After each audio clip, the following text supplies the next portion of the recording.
So when you're milling lumber, sometimes the logs aren't perfect. You've got knots, you've got twists, you've got bends, you've got to determine what length is usable, and sometimes you even have splits right down the middle. See how we deal with that. So now we've got a white oak behind us. It's a 19-foot log, and it calculates at about 3,200 pounds. Normally I would take the whole thing down if I wanted all 19 feet, but it turns out we have some specialty cuts we need for roofing, so I'm going to take that down to about 14.5 feet. And I do that right up there so that it takes some of the weight off. I can get a couple of 100 pounds off of the log before I drop it down, and I like to do that a lot just for safety, and it's easier to handle too. So what we're going to do is I'm going to cut the center section because I've got a flare on the end and a big knot on that end. So I'm going to cut those out of there, drop me down to, I think 13.5 or 14.5. I'll have to see what I can get. Then we're going to roll it down, pivot it, and get it on the mill. So let's get to work.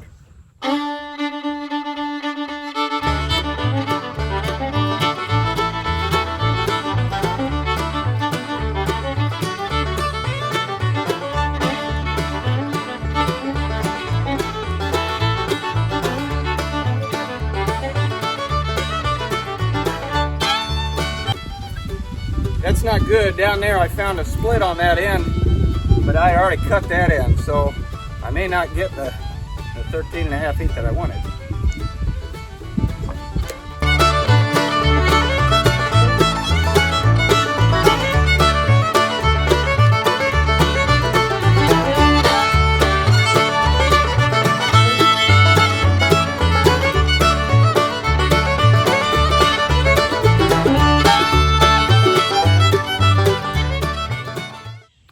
So when trees are being filled, there's a lot of rocking and rolling going up on the top as well as on the bottom where we cut them. Sometimes what happens is you'll get a central split like this. That's not a good thing. It's really hard to mill around those splits because they don't necessarily go straight down the log. So I'm going to have to do a lot of work on this log to see if I can get some salvageable lumber out of it, because I also noticed there was a split on the other end. So if those splits don't line up, there's a whole lot of wasted wood. Kind of want to show you how a crack will affect the actual cut. Now we're plane sawing, and what that means is I will typically cut a cant out of here. This is a 22-inch diameter log. It gives me about 14.5-inch cant. That means it's 14.5 inches from here to here and here to here. Okay. So typically what I would do with that is I would basically divide it down the heartwood. So I'd cut it down here, and I'd get 2x6s out of here and 2x6s out of here. I'd get two really tall stacks of 2x6s. Get quite a few of them. But actually with this crack, I'm going to lose a lot. If you look at this section right down here, I'm still going to get a stack of 2x6s in this section here. So I'll stick with this. I'll go with this cant here, and then I'll probably get a 2x6 on each of the sides. I'll work to see if I can get that, and then I'll pull 2x6s out of this area from here down to about here. Everything else you can see will be good 2x4s. So even though I'm not going to get all the 2x6s I want, I'll get a good chunk, and I'm guessing 10 or 12 2x6s.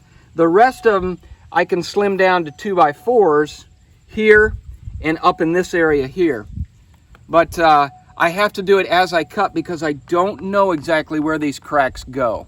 So as I cut, I'm going to have to watch that and decide what cuts I'm going to do every time. It takes a long time to do one of these logs and not lose wood.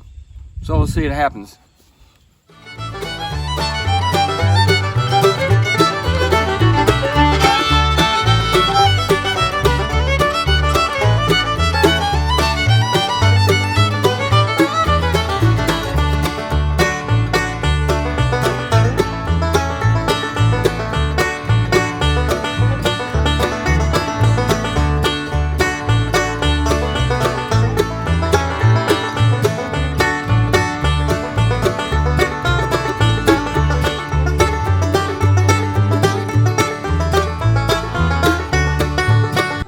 The strength of a man is the woman behind him.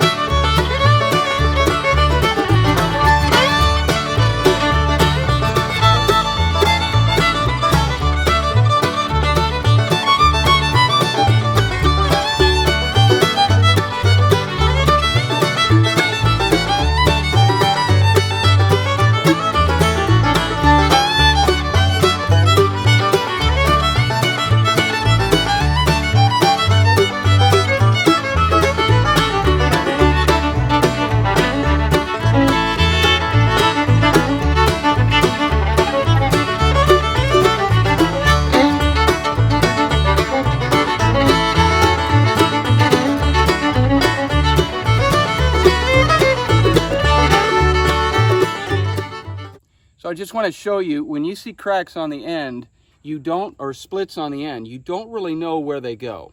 They don't go straight normally. So just to follow this split here, it's down there. It looks like I can get another 2x12 out of that right there. But I can't, because if you follow me to the side, you see how that split goes up, and it's actually into this board right here. So now I can trim off that board and take this part of the board, but that split is traveling further and further into the wood. And so I've got to flip the log and start doing the other side.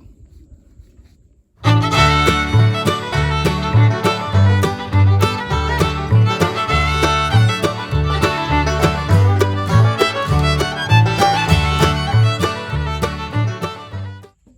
you saw me do something a little odd there. When I'm cutting a large slab, the weight of that slab, when you cut down to this end, it basically crushes down on the blade. Now, the blade's designed to handle that, but I find that I get a lot less resistance on that blade and hopefully extend the life of it if I actually take and wedge about halfway down and pick up that back slab. It takes the weight off the blade and kind of balances the slab so that when you're getting to the end, you don't have the full brunt of that crushing down on the blade. Don't know if it helps, but it seems to allow the blade to pass through better, and I don't get wavy cuts at the end.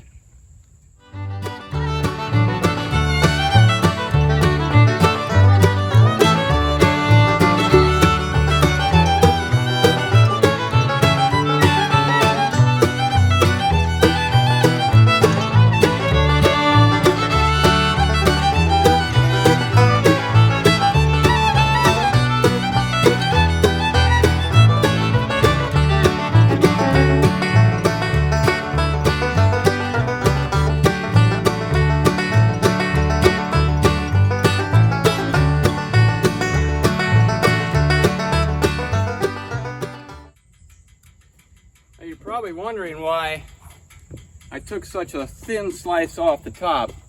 Turns out when I threw this thing up on the mill, canted it out, and got it down to these slabs where I'm going to cut 2x6s, I left a little room on either side because I knew that there were some internal stresses, and I saw that when I started cutting the flitches off. With those internal stresses, what I want to do is I want them to relax and then put it back on the mill, let it bow up, cut off the bow, flip it over, and cut off the high ends.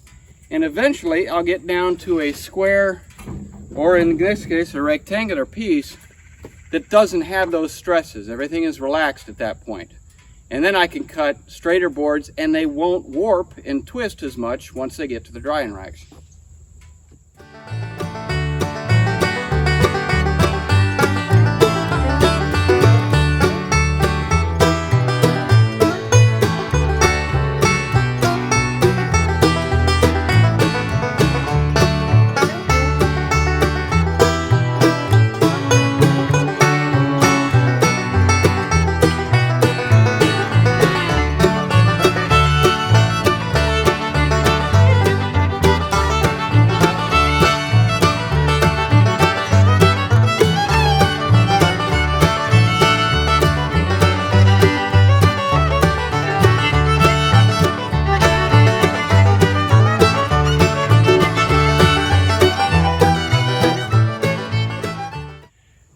So you might want to ask, why did I cut a log that was clearly split? Because I'm going to lose a lot of wood.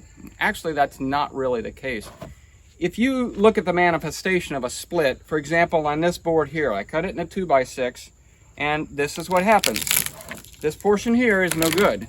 But if you look at this 13-foot 6-inch board, I've got a good, 12, 11 and a half feet here of usable 2x6. So it's worth cutting because I don't lose the entire board, because those splits don't go straight. They quickly find their way to the surface. And so I can still get a lot of boards. In fact, I've got, 8 without splits here. I've got 4 with splits, and then I've got 4 more boards to do over there. So I'm going to get, in the teens, probably 15 very good 2x6s out of that. So mid-log, we got interrupted with other to-dos and other priorities, but we got right back to it. So let's go see.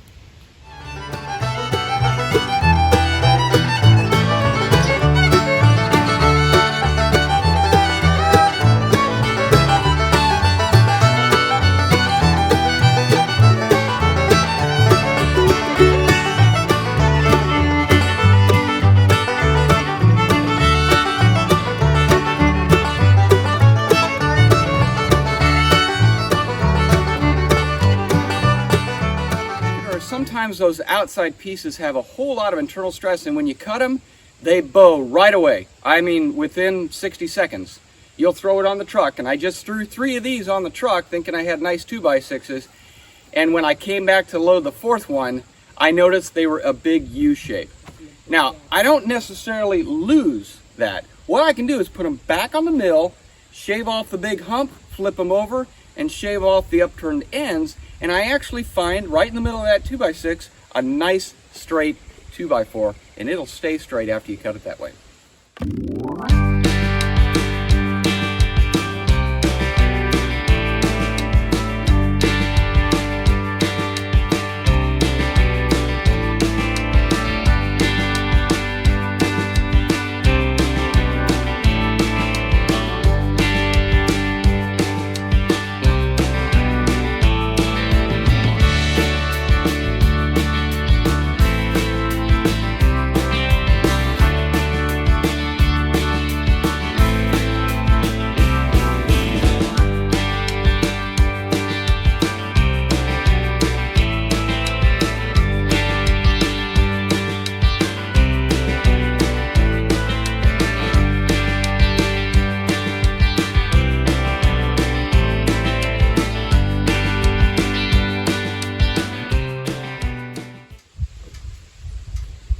Now, knowing that those other pieces warped after I threw them on the truck, I'm going to cheat this time. I'm going to let those things sit there and relax in the sun while I go cut up some firewood. I'll come back and do the final dimensional cuts. That way, if there is any warping or bowing, then I can go ahead and shave it off for the final cut.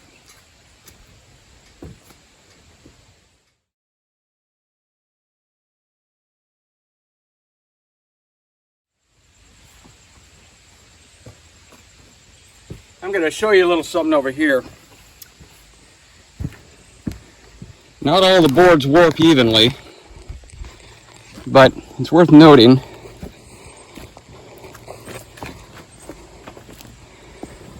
I want you to look at this end board here. When I put it down, it was on the rail. You see that? Just sitting there. It's probably been 5 minutes, and it dropped. It's about 1 inch above that rail right now. That's warping right there.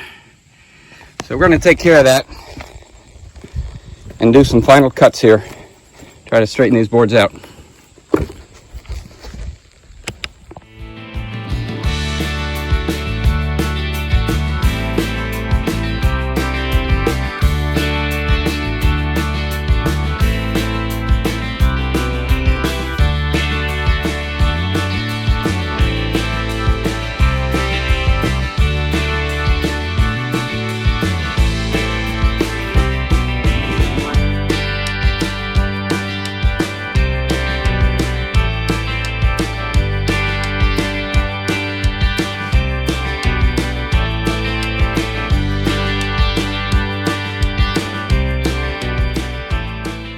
Well, that was a little bit long and tedious on one single log, and when I have 200 logs to do, well, I can't spend that much time on each one. But I always like to use as much wood as I possibly can, not only for us, but also for the environment. I don't like things to go to waste. So, if you've subscribed, thank you very much. We love your comments. If you haven't, please subscribe and join us in our journey.